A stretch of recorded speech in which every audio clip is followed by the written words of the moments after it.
The PlayStation 5 launched back in November 2020 and the PS5 Pro in 2024. And during that time, we got some awesome games, nice updates, and a not so great price increase. So today, I want to take a look at whether the PS5 or PS5 Pro are worth buying in 2026, because it's not an easy answer anymore. Okay, I bought the original PS5 for $500 and the PS5 Pro for $700. Fast forward to now, and we're seeing about a 30 to 50% price increase. The PS5 Slim Digital Edition was the cheapest way to get in the PlayStation ecosystem. It was only $400, and now it's a $600 console. The disc version is $650, a $150 price increase, and the PS5 Pro is $900, up from $700. Even the PS Portal went up in price from $200 to $250. This makes me wonder if the PS6 will cost at least $1,000. Luckily, the higher prices are only on PlayStation.com, and the original ones are still at some retail stores. If you're interested, I'll link the ones I found in the description box below.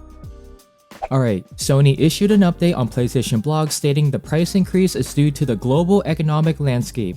It's basically the AI companies buying all the memory and storage.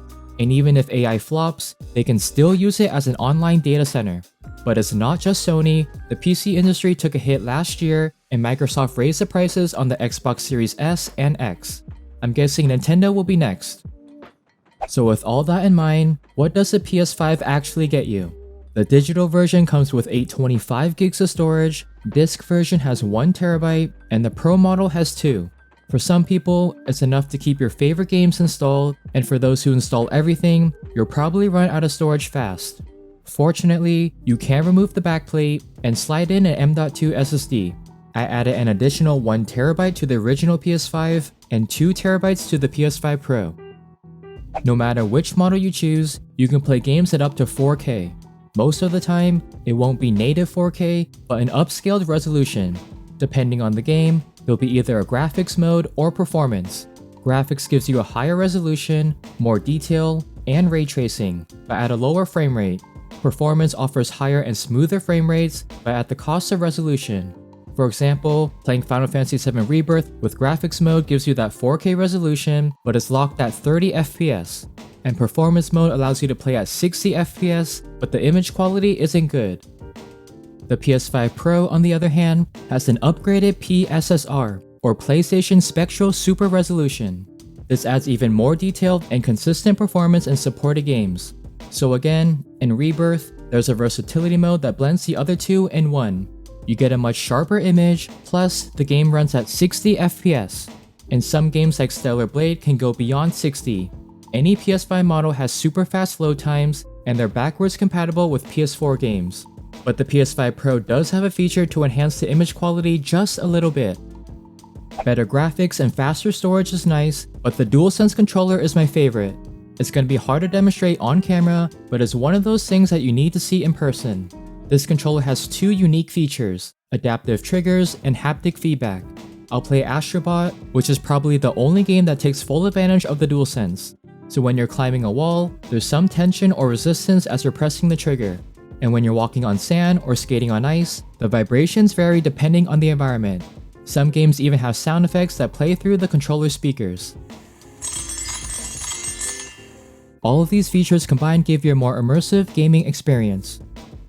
Exclusive games was one of the reasons to get a PS5, but nowadays, companies are releasing the games on other platforms so a wider audience can play them, and also more profit. PS5 games are mostly timed exclusives now.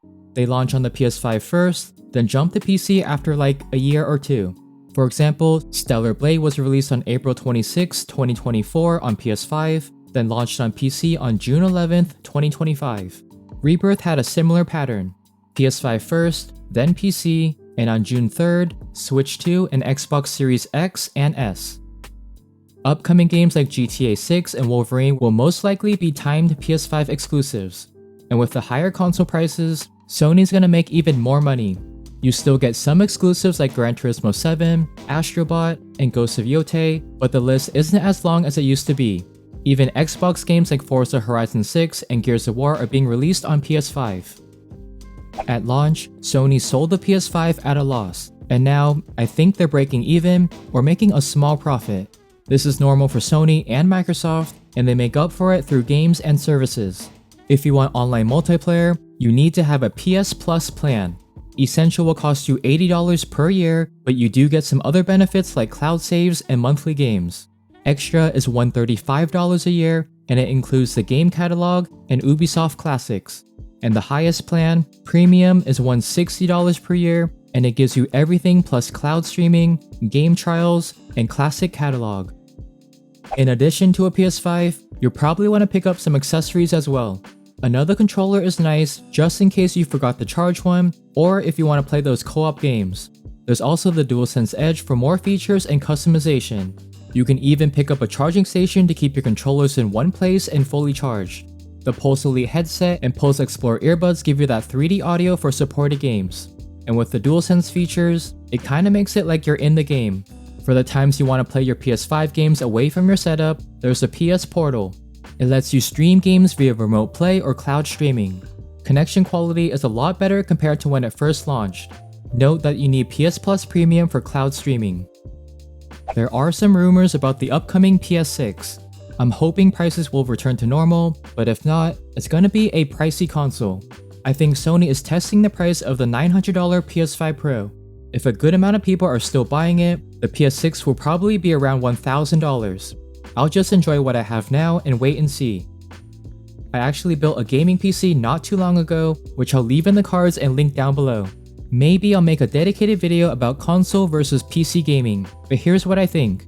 If I had to choose between a PS5 or a PC, I'd probably go with the PS5. I'm not a PC guy, so I'm not sure if you can get a PC that's similar to the PS5 for $600. So is the PS5 worth it in 2026? It's gonna be a yes and no. Yes, if you can still find the PS5 or PS5 Pro at their launch prices. And no, if you're only seeing the new higher price. If you already own a PS5, let me know what model you have in the comments down below. Thanks for watching, and if you haven't already, please like, subscribe, and hit the bell so you'll be notified when I post new videos, and I'll catch you guys in the next one. Bye!